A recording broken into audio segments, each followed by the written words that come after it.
अगर उस सिम को निकाल दिया जाए, सिम को निकाल दिया जाए तो मोबाइल कितना महंगा क्यों ना हो, वो कोई काम नहीं करेगा। क्या कहते हैं हम लोग, बोले नेटवर्क नहीं आ रहा है, सिग्नल नहीं आ रहे हैं। यहां तक कि हम जो पैसा भी ट्रांसफर करते हैं तो उसके लिए भी हमें नेटवर्क चाहिए।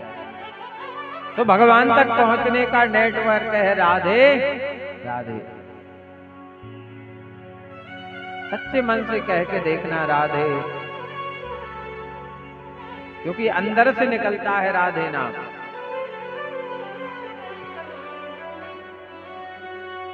तो कल की बहुत ही सुंदर कथा आप सभी ने श्रवण की। ध्रुव चरित्र को हमने श्रवण किया महाराज। इसके बाद सप्तम स्कंद में भक्त प्रहलाद के चरित्र का वर्णन किया गया है। भगवान के दो पार्षद जिनका नाम है जय और विजय।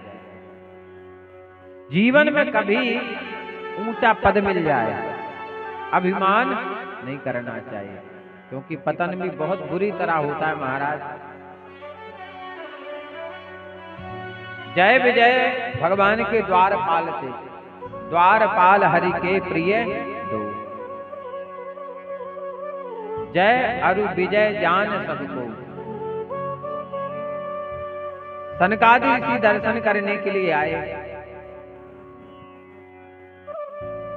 तो जय विजय ने रोक दिया, बोले आप अंदर नहीं जा सकते, भगवान विश्राम कर रहे हैं।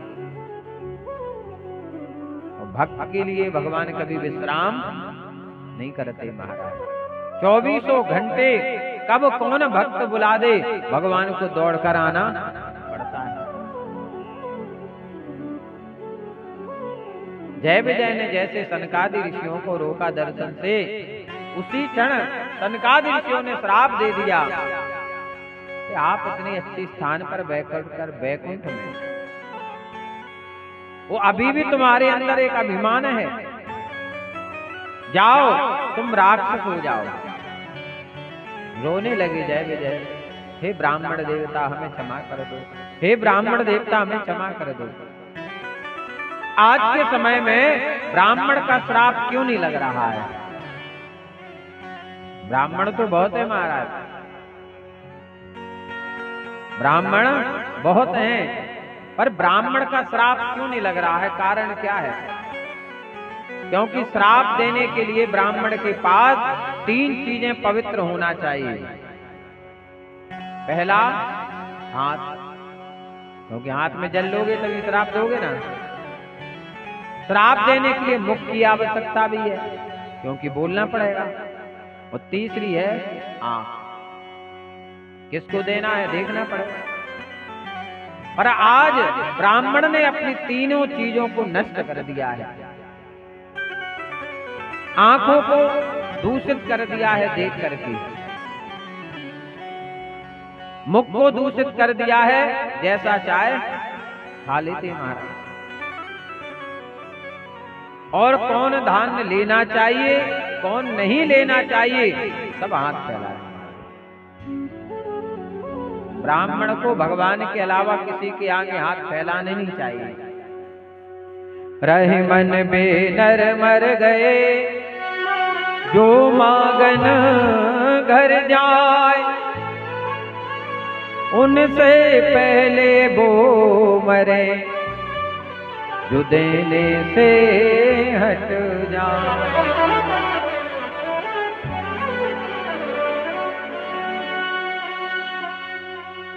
श्राप दिया महाराज। रोने लगे सनकादि ऋषि के सामने। जय विजय जब रोने लगे, सनकादि ऋषियों ने कहा कि मुख से शब्द तो कमान से तीर कभी वापस लौट कर नहीं आता है।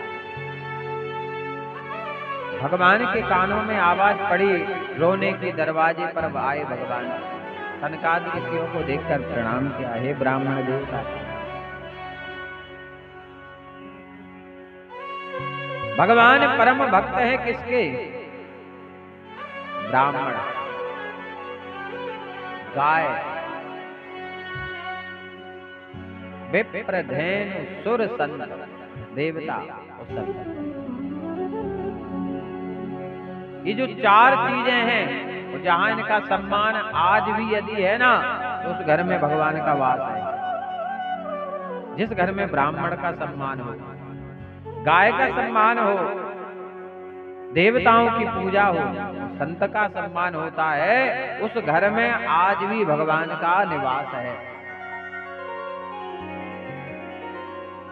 विप्र, धेनु, सुर, संत, हित, लीन मनुज अवतार, निज इच्छा निर्मित तनु, माया गुण गोपाल। जब इन चार पर अत्याचार होता है, फिर भगवान इस धरती पर अवतार लेते हैं। आज के समय में सबसे ज्यादा निंदा किसकी की जा रही है? ब्राह्मण की। अपमानित किया जा रहा है गाय माता को, निंदा हो रही है धर्म की, बोले पाखंड है, लूटपाट हो रही है, और यज्ञ पूजा पाठ हवन से लोग दूर भाग रहे हैं। यज्ञ पूजा पाठ से लोग दूर भाग रहे हैं। अभी मुख्यमंत्री जी आ जाए यहाँ टीकमगढ़ में, इसी मोहल्ले में, वो कहे माला किस किस को पहनानी है, तो सबके नाम लिखे जाएंगे, हमारा लिख लो नाम, हमारा लिख लो, क्या मिलेगा? पर धर्म में लोगों की रुचि कम हो रही है, धर्म से व्यक्ति दूर भाग रहा है।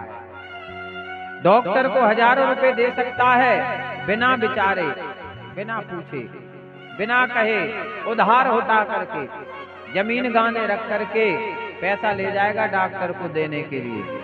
डॉक्टर के पास आज तक कोई ऐसा गया है कि डॉक्टर साहब उधार लिख लो फीस के पैसा है? आज तक किसी ने कहा? नहीं कहा। अच्छा, ये 2 मंदिर भगवान ही ने खोले हैं जी, बोले यहाँ नहीं तो यहाँ सही, एक थाने एक अस्पताल, बोले इतने नहीं तो इतने सही, पर लगेगा जरूर, तुम बचा नहीं सकते हो, ये गारंटी है।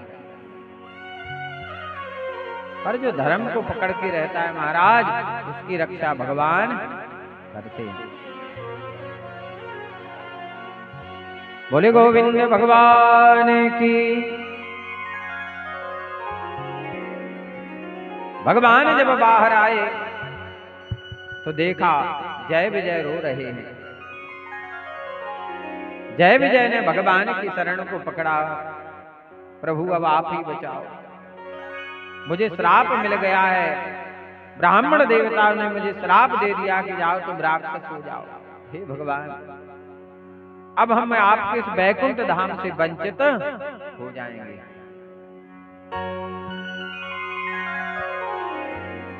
भगवान ने कहा, अरे जय विजय तुम रोते क्यों? क्यों रोते? जो कुछ होता है मेरी इच्छा से होता है। कोई जो राम रचि राखा को करी तर्क, सब ही नचावत राम गुसाई, बदो कीट मरकट की नाई। जो भी हमारे जीवन में अच्छा होता है, बुरा होता है, सब भगवान की इच्छा से होता है। जय विजय से भगवान ने कहा, अरे जय विजय तुम रो नहीं,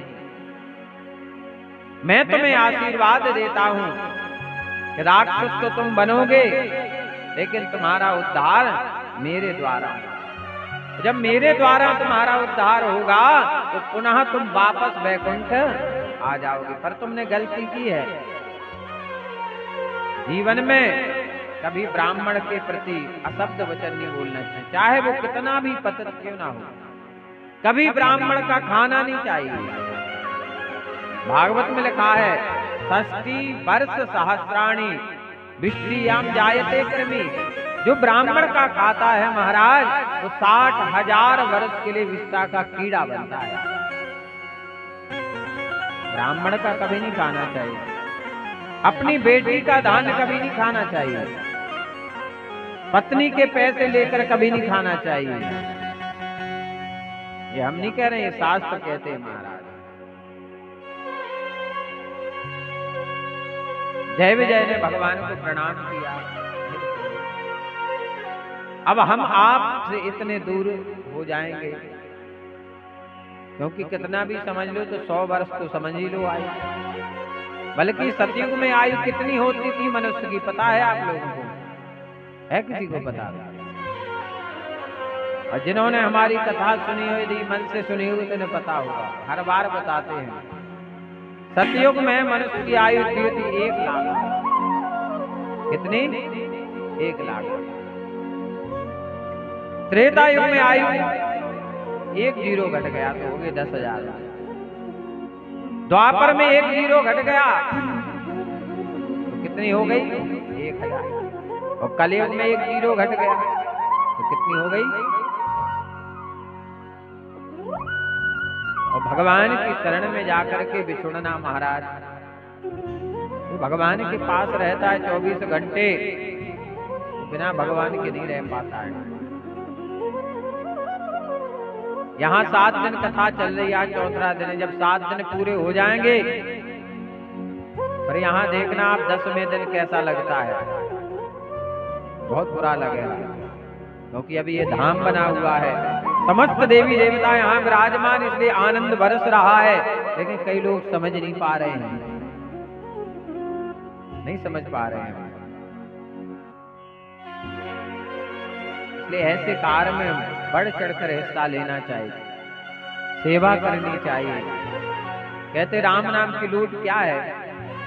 राम नाम की लूट है, लूट सके तो लूट, अंत काल पछताएगा जब प्राण जाएंगे तो।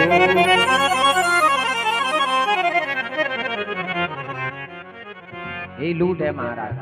मैदान में झाड़ू लगाना, आसन को बिछाना, प्रसाद बांटना, प्रसाद की व्यवस्था बनाना, इस आयोजन में सहयोग करना, ब्राह्मणों की सेवा करना, केवल 7 दिन है, जिनमें 4 दिन तो गए, शेष कितने दिन बचे? अब जिसके भाग में होगी सेवा भाव तो जुड़ जाए, बाकी भोलेनाथ बाबा की इच्छा है। बोले गोविंद भगवान की जय। विजय ने भगवान को प्रणाम किया, सनकादि ऋषियों को प्रणाम किया, आंखों से आंसू बहाते हुए जय विजय इस धरा पर आ गई महाराज। और वही जय विजय का जन्म 3 बार होता है महाराज। पहली बार ये क्या बने? हिरण्याक्ष और हिरण्यकशिपु। त्रेता युग में रावण कुंभकर्ण, और द्वापर में शिशुपाल दंतवक्र। महाराज एक दिन दिति कामातुर होकर के अपने पतिदेव कश्यप मुनि के पास जाती हैं। कश्यप मुनि ने कहा, देवी ये संध्या काल का समय है, ये समय उचित नहीं है देवी, और इस समय तुम जाओ। और इस समय गर्भ में जो संतान आती है वो राक्षस होती है महाराज, दुष्ट होती है। हमारे शास्त्रों में एक एक चीज का विधान लिखा हुआ है महाराज। महाराज दिति के गर्भ आया संध्या काल में। कश्यप मुनि ने कहा, देवी ये ठीक नहीं हुआ, अब जो संतान होगी अत्याचारी होगी, दुष्ट होगी, पापी होगी महाराज, बहुत दुष्ट होगी। अब दिति रोने लगी, पश्चाताप करने लगी, लेकिन अब पछतावा होता जब चिड़िया चुग गई। एक नारी के ऊपर इतना बोझ होता है महाराज संतान का, जितने संस्कार हैं, विचार हैं, जैसे एक किसान खेत की रखवाली करता है, उसी प्रकार एक माँ को भी अपने पुत्र की रखवाली करनी पड़ती है, अपने गर्भ की रखवाली सुरक्षा करनी पड़ती है कि मेरे गर्भ में जो संतान है, चाहे बेटी हो चाहे बेटा हो, 9 महीने मुझे झूठ नहीं बोलना है, 9 महीने तक महाराज